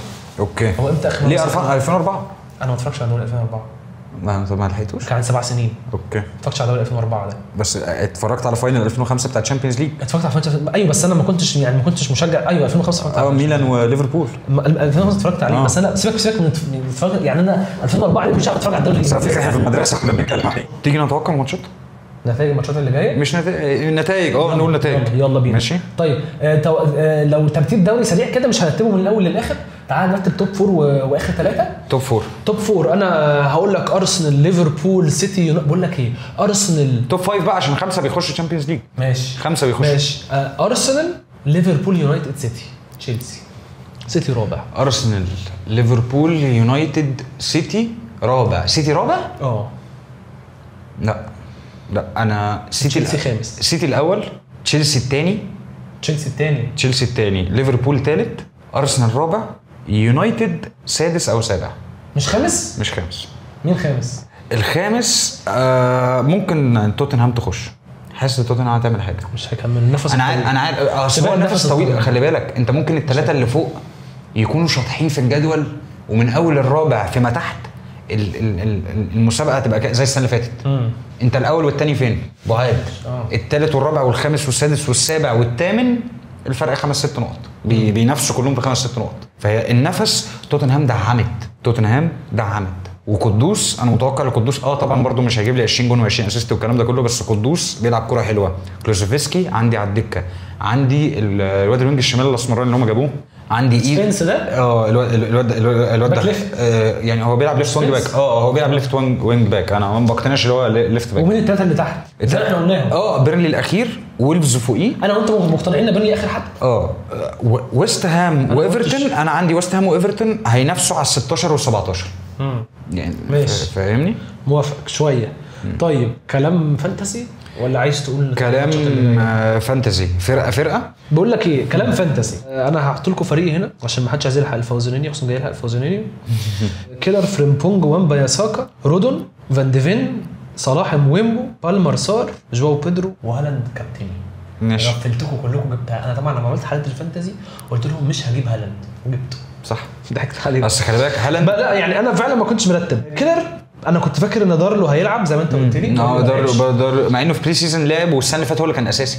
ما انا جبته على اساس لعب ستيل. لعب بستيل. وكنت كان عندي دوبرافكا، بس انا كنت عايز اي حد بيلعب يعني. دوبرافكا لعب وليدز جابت كلين شيت وما نزلش. ما حدش كان متوقع. ليدز يجيب كلين شيت اصلا او تكسب. انا كنت حاطط رودن ودارلو الاثنين. وريني معاك. كنت حاطط رودن ليدز ودارلو طبعا ايه. رودن جاب لي كلين شيت 7 نقط. وامبا ياساكا ما فيش يعني بص حاجه بعيده خالص. فريمبونجا طبعا كلنا عارفين خرج في الدقيقه 59 ونص و40 ثانيه. فان ديفين، محمد صلاح الجون بتاعه، امبويمو ما عملش حاجه بس لعب ماتش عالمي وهيعمل. بالمر ما عملش حاجه. صار اسيست جميل جدا، مقتنع انا بصار بصراحه. جو بيدرو ما عملش حاجه. هالاند كابتني اللي انقذ لي الجوله. صار حلو على 5 مليون. ورينيلدو كان على الدكه عندي. رينيلدو جاب لي كلين شيت، جاب 6 ساندرلاند صح. بص بقى الترانسفير اللي جاب 6 الترانسفيرز اللي انا عملتها. طب عايزك سؤال بس قبل ما تعمل الترانسفير. انت الجيم ويك الجاي عندك انت عندك 3 من توتنهام. هيلعبوا 3 من توتنهام. فان ديفين وصار بس كده. وفي مدافع ثالث. لا انا عندي فان ديفين وصار بس. لا اهو فان ديفين دوس باك بس. 1 2 3. لا ده رودن ده ليدز. انا مش شايف من ده رودن. لا ده عشان ده رودن ده ليدز. ماشي. انا عملت ترانسفير، خرجت فريمبونج. ماشي كده بقى معاك فلوس، معاك 6 مليون. جبت مين؟ انا قلت لك انا مقتنع بيه وعايز اجيبه وهستنى ماتش ارسنال واجيبه. جبت دورجو. اوكي دورجو كويس. 4.5. انا فكرت فيه برضه. يونايتد دفاعها مش هيبقى كويس. على سعره حلو قوي. قافش الخط جري بيروح شوطه في العارضه. ماتش ارسنال الواد بيروح كتير قوي. انا مقتنع بيه. هعمل -4. اوكي من اولها. طب ما تعمل فري هيت ليه؟ مش مشكله الجوله دي. لا انا في لعيبه عايزها. ما اصل خلي بالك انت الدبل جيم ويك مفيش دبل جيم ويك في الاول، وعندك لحد الجيم ويك ال 14. من اول جيم ويك ال 14 لحد افريقيا ما هتبدا عندك 5 تغييرات او 4 تغييرات. انا عايز ادخل كذا حد يعني بيقولوا لي دلوقتي. انا بص فكرت في كذا حد بصراحه. رايي رايي استنى جيم ويك كمان. شوف الفرق. انا اعمل كده. شوف الفرق لان انت الجيم ويك دايما الجيم ويك الرابع الخامس السادس السابع مدربين في لعيبه كانوا مقتنعين بيها في بري سيزون لقوهم نص كم. انت لعيب تدريبات. في ادارات بتمشي مدربين كتير. احنا لسه موسم الاقالات ده لسه ما ابتداش. ماشي. لسه الماتشات ما سخنتش. يعني انت مثلا دلوقتي عندك ارسنال خلصت يونايتد، عندها ليدز، فورست سيتي، تمام. ارسنال لحد ماتشات حلوه. ده انا بفكر جدا اجيب سيسكو. ما ثانيه. لا انا بتكلم على ارسنال بس هتك عليه. ارسنال جدولها لحد الجوله ال7 صعب. ما انا هتك على لعيبه ارسنال يعني كلها. يعني انا عندي مثلا جيوكريس، يعني انا جيوكريس كنت هجيبه قلت تاني جيم هجيبه بعد يونايتد، بصراحه مش هجيبه، بفكر في سيسكو اكتر، هتك عليه الماتش ده. لا لو بتتكلم في نفس السعر انت عندك واتكنز في نفس السعر، ده ب9 وده ب9. لا انا مش هجيبه. لا انا بتكلم، انت بتتكلم دلوقتي بتقارن لعيبه في نفس السعر. يعني انت ممكن تلعب بسيسكو وتلعب بس انت شفت واتكنز على الماتش اللي فات وشفت واتكنز، قصدي وشفت جيوكريس، الاثنين مش موجودين. ننزل لسيسكو 7.5. ما انا فاهم، بس انا سيسكو لسه مش متجرب. ما انا هتك ماتش كمان اشوف. اشوفه لو هيبدا هحطه. انا بس كنت بفكر الجيم ويك الجاي ده اجيب يا مايندا يا ادينجرا. اوكي مايندا المهاجم بتاع ساندرلاند. ادينجرا بس يعني مايندا هو اللي حط الجون. هو اللي حط الجون بالهيد. يا ادينجرا بفكر في واحد فيهم.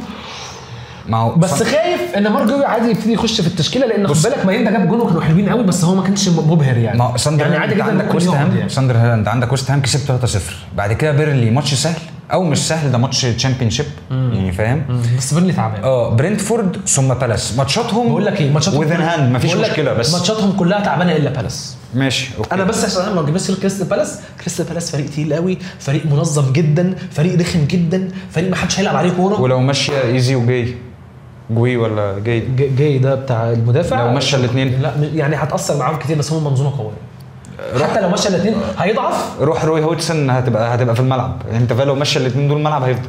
ماتيتا اللي هيفضل عندك حق، وهو بنسبه 90% الاثنين ماشيين. مارك جاي مش عايز يجدد، مش هيجيبوا حد هم، وايزي يا توتنهام يا ارسنال.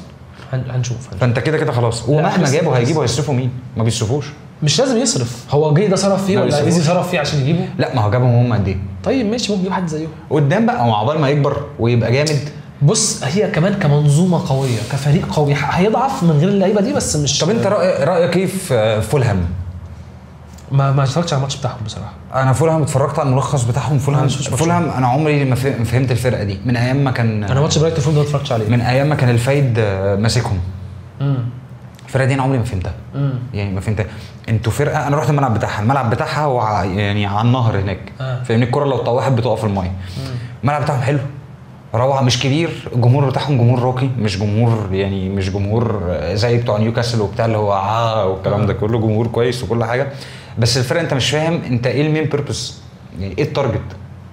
انت فاهم، انت فرقه في انجلترا في لندن، فرقه جميله، فرقه محبوبه من الناس، يعني فرقه مش مكروهه. خلي بالك فولهام هناك مش مكروهه تماما، بس مالهاش لازمه. مش مالهاش لازمه، بس انت فرقه وقاعد في الدوري الانجليزي وكفاينانشال ستاتس بتاعتك كويسه. انت فاهم؟ ما بتعملش حاجه ليه؟ طب انا دلوقتي عايز اعرف انا هل انا عندي مارك جوي، هل اخليه على اساس ان هو امل ممكن؟ انتوا برضو قولوا لي على اساس امل ان هو ممكن يلعب، ولا فعلا اشوف لي حد من ساندرلاند؟ لان مارك جوي ده لو لعب وركب، يعني المهاجم الاساسي بتاع 4.5 بتاع ايا كان المهاجم الاساسي بتاع ساندرلاند، حد افكر فيه في الاسعار الرخيصه. ده رايي. بصراحه انا بفكر اقلبه، بس هتك عليه ماتش كمان. بس انا موضوع الكونسيستنسي ده اللي بيخليني افكر، بالذات سعره. بالمر لا يعني اصل بالمر وجو بيدرو فيهم حاجه. بالمر وجو بيدرو مش ديفرنشلز، يعني الناس كانت فاكره اللي هو مثلا جو بيدرو هو اللي ممكن يبقى ديفرنشال، مش عند الناس كلها بينه ب7.5. ما انا بقول لك بالمر اكتر لعيب في اللعبه الناس جايباه. طبعا هتقولي المفروض يبقى صلاح، لكن صلاح لان صلاح 14.5، فناس كتير قوي ما رضيتش في موضوع ال 14.5 ده على صلاح. فاكتر لعيب متجاب مين؟ بالمر ثم جو بيدرو ثم صلاح، بفرق يعني 0 بوينت حاجه، يعني مش اكتر. فانت لو بالمر عندك عمل حاجه فانت تمام. بس ده ب10 ونص، ما انا اجيب حد تاني يعمل. ثانيه ما انت بالمر عندك عمل حاجه هو عند الناس، ما عملش حاجه هو عند الناس. لكن لو انت مشيته من عندك وجاب بكره هاتريك، بس انا ما ينفعش اعمل كده في لعيب ب10 ونص. انا فاهم، بس برضو الظروف هجيب ماتشات السهله، هجيبه لما يفوق. هو بيقول لك ايه، الظروف تحكم. ما هو مش هيفوق في ماتش واحد، بس جاب جون واسيست في ماتش مثلا، وانت الجيم ويك كله واقع في الجيم ويك ده، الا الناس اللي عندها بالمر اللي هم فوق ال 55% ولا 57% من اللعبه. انت هتقع. انت عارف انا ممكن امشيه امتى بنسبه 100%؟ هي تشيلسي نشوف ماتشاتها.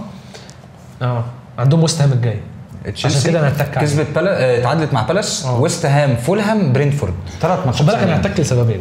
اولا زي ما بقول لك كريستال بالاس فريق جامد قوي، فانا بالنسبه لي مش مقياس ان بالمر كان مختفي. هتك ويست هام فريق تعبان، فهتك اتفرج على بالمر هيدغدغ الدنيا ولا لا. بعد ويست هام عندهم مين قلت؟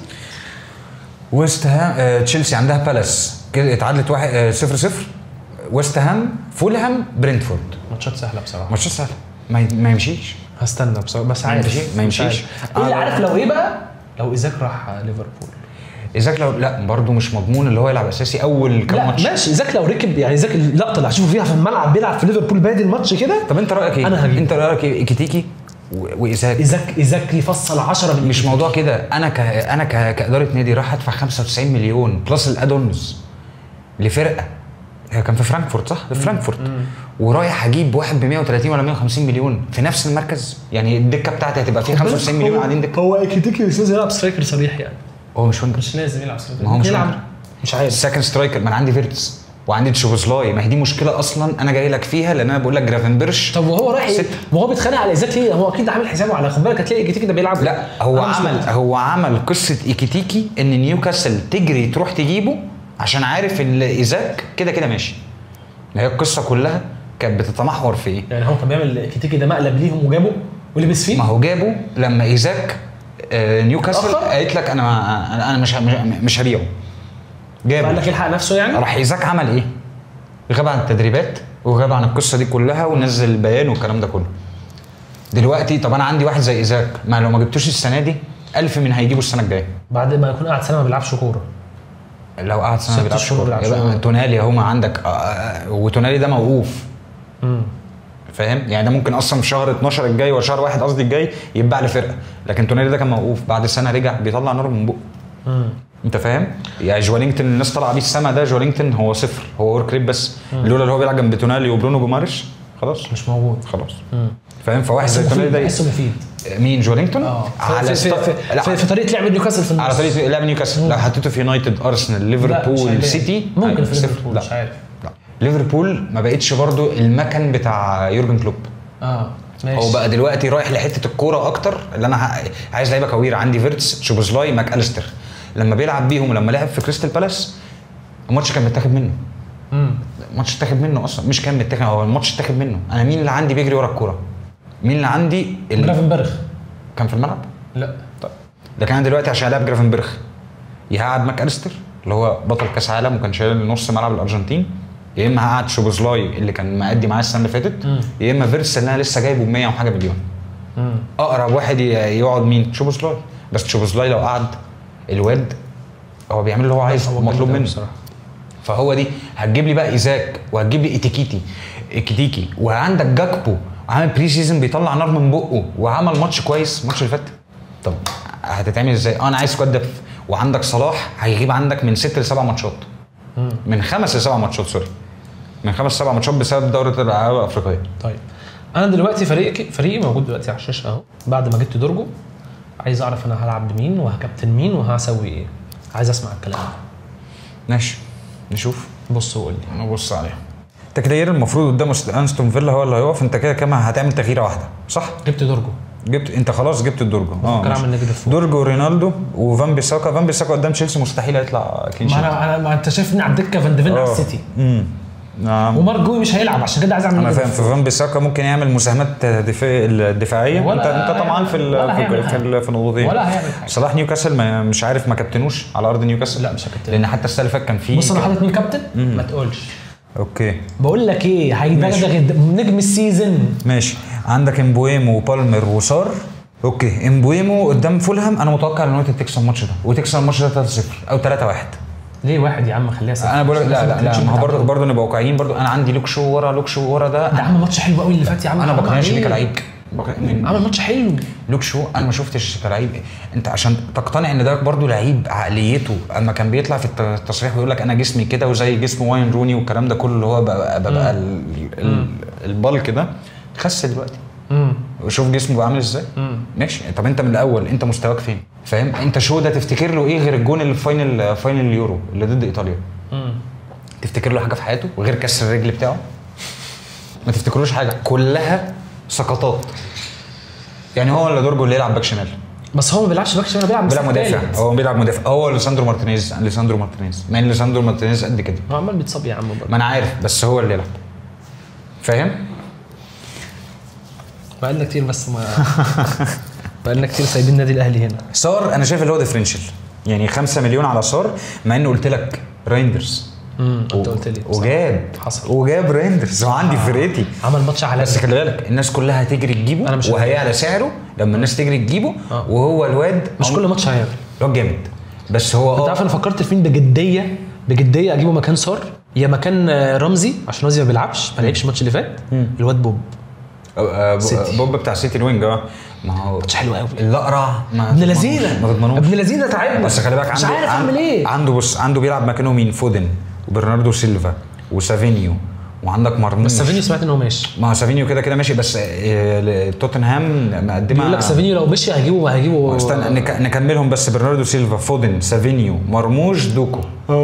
انت فاهم؟ انت قلت فودن وشركي ادي 6 في بيلعبوا في الناحيتين. لا بيلعبوا في ناحيتين وفي النص ممكن يعني في 4 دكه.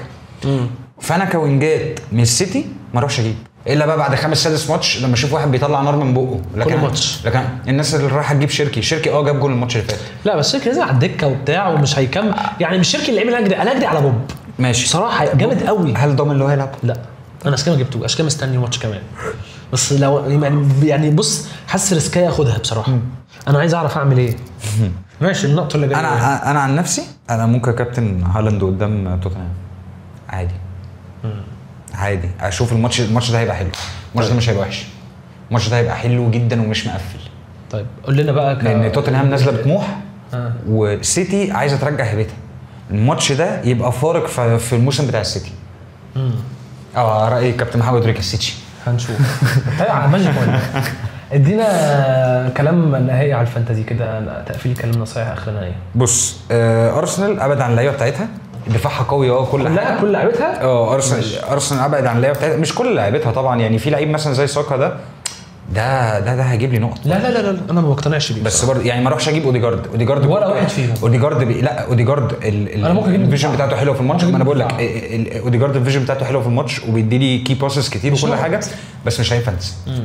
انت فاهم؟ مش اللعيب اللي هيجيب لي نقط. طب عايزك خلي بالك برضه ارسنال لازم ادور على الكور الثابته. ناس كتير راحت جابت رايس لان رايس بيلعب كور ثابته دلوقتي، لان برضه بعد الفاول بتاع ريال مدريد بقى حتى المذيع مع انها ما كانش ليها لازمه يعني. انا حلو قوي ان انا برشلوني وبتاع، كنت المفروض ابقى قاعد مبسوط.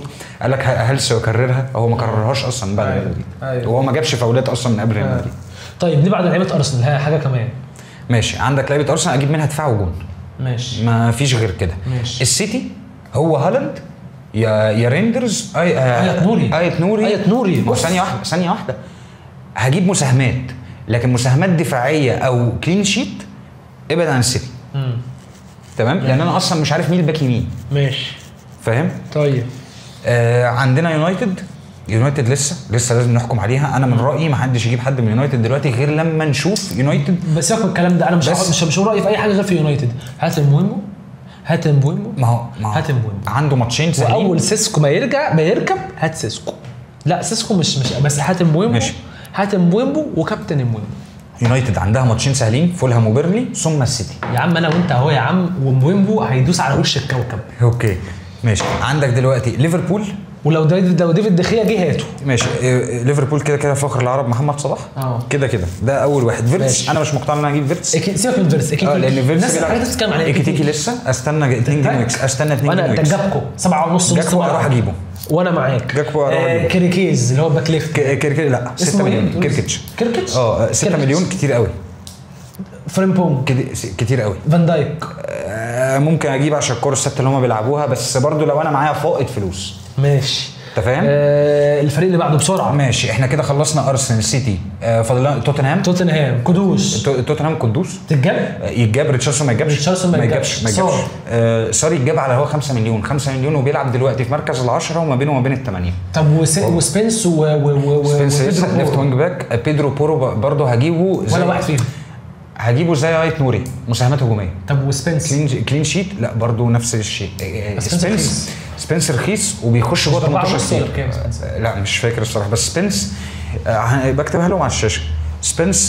سبنس حلو اللي هو بيزيد جوه 18 كتير، عكس بيدرو بورو ماسك ضربات ثابته ومش مستني منه كلين شيت غير في الماتشات السهله يعني. سيبك من ماتش بيرلي اللي فات ده. فان دي فين حلو قوي كمساهمات دفاعيه. زي ميلينكوفيتش بتاع ايفرتون، مساهمات دفاعيه حلوه قوي ما تنتظرش منه. تاركوفسكي قصدك. تاركوفسكي سوري. ميلينكوفيتش ده كان بتاع نوتنغهام فورست. معلش. طيب الفرق الكبيره بس ماشي، او الفرق اللي محتاج يعني بورنموث مثلا، بورنموث مثلا ايه؟ بورنموث هو سيمينيو، هو سيمينيو والواد كلويفرت بس. سيمينيو غير يعرف. ايفانيلسون مش حاسه يعني، سيمينيو لعيب جامد قوي مش حاسه. وهم غيروا طقم الدفاع كله والجون. طب وساندرلاند انا اخري اجيب مهاجم ادينجرا. لا مهاجم واحد كمان، واحد انا حاطه في فرقتي، هو مش عشان جاب لي 2 شيت الماتش اللي فات، رينالدو. الولد ده مساهماته كتير قوي، واللعب كله بيضم في نص الملعب كتير وبيفتح كتير. عندنا يعني اما الكره بتبقى معاه بيضم في نص الملعب، لما الكره ما بتبقاش معاه هو بيفتح لوحده طلقه. فاكر مع اتلتيكو كان سيمينو بيعمل معاه حركه انا فاكرها، اللي هو اللعب كله بيتجمع وقام رافعها مولينا بقى او ايا كان مين اللي كان باك يمين، بيقوم معرضها الناحيه الثانيه. ده رينالدو ها؟ رينالدو. هو كان بتاع اتلتيكو. عندهم بيرلي الماتش الجاي. حلو، بس برضو ما احطش ثقتي كلها واروح اجيب 2-3 لعيبه من ساندرلاند. ماشي، ما هو برضو مش مضمون. ليدز انا حاسس هي مش تهبط، بس ليدز اللي هو المهاجم بتاعهم مش بامفورد، الثاني ده اللي هو بوتشي ده ولا مين ده؟ يعني انا شايف الواد ده جاي مش بامفورد، لان الناس طبعا اللي بتلعب فانزي من زمان، هو بامفورد كان نجم يعني فاهمني، ودلوقتي نوستالجيا اللي انا بشوف بامفورد قدامي والكلام ده كله، بس لا مش ده بامفورد اللي انا اعرفه. جيمس حلو، جيمس لو انت معاك فلوس يعني فاهمني ومبقيه وبتاع، جيمس ب5.5. جيمس هو حلو على مين المهاجم بتاع بيروي ده؟ الواد ده كويس. يا سلام، هو بامفورد ما لعبش على فكره. هو بامفورد مع كالفرت لوين خلاص من بعد من اخر سنتين من اخر سنتين في ايفرتون ما فيش.